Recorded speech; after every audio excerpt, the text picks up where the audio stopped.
আসসালামু আলাইকুম। আমার লিবিয়ার ভাইয়েরা যাদের ই পাসপোর্ট নিয়ে অনেক সমস্যা ছিল, ই পাসপোর্ট ছিল না, হারাই গেছে বা মেয়াদ শেষ হয়ে গেছে, তাদের জন্য এই ভিডিওটা। যাদের ই পাসপোর্টের কোনো সমস্যা আছে, ই পাসপোর্ট করাতে যাচ্ছেন, তাহলে প্রথমত তারা অনলাইনে আবেদন করবেন। যেটা আপনাদের বাংলাদেশের যে লিবিয়ার বাংলাদেশ এমবেসি আছে, এমবেসির যে ওয়েবসাইট আছে ওইখানে আছে, আপনারা আবেদন করতে পারবেন অনলাইনে। এরপরে প্রথমত যারা পাসপোর্ট হারাই গেছে তারা প্রথমে থানা ক্লিয়ারেন্স নেবেন। আর যাদের মেয়াদ শেষ হয়ে গেছে তাদের ক্লিয়ারেন্সটা লাগবে না, কিন্তু আর সাথে লাগবে কি কি, সাথে লাগবে আপনার পাসপোর্টের ফটোকপি লাগবে, তারপরে আপনার জন্ম নিবন্ধন অথবা ভোটার আইডি কার্ডের একটা ফটোকপি।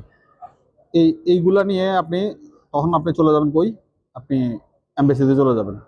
এমবেসিতে গিয়ে আপনি ওখানে ওদের কাছে প্রসেসিং করে পাসপোর্টটা নিতে পারেন। আর সাথে আপনার $55 লাগবে পাসপোর্ট খরচ বাবদ। এটা এমবেসি নিবে $55, বুঝছেন? আর কোনো কিছু জানা থাকলে মেসেজ করেন, সমস্যা নেই, কমেন্টসে জানান। আসসালামু আলাইকুম।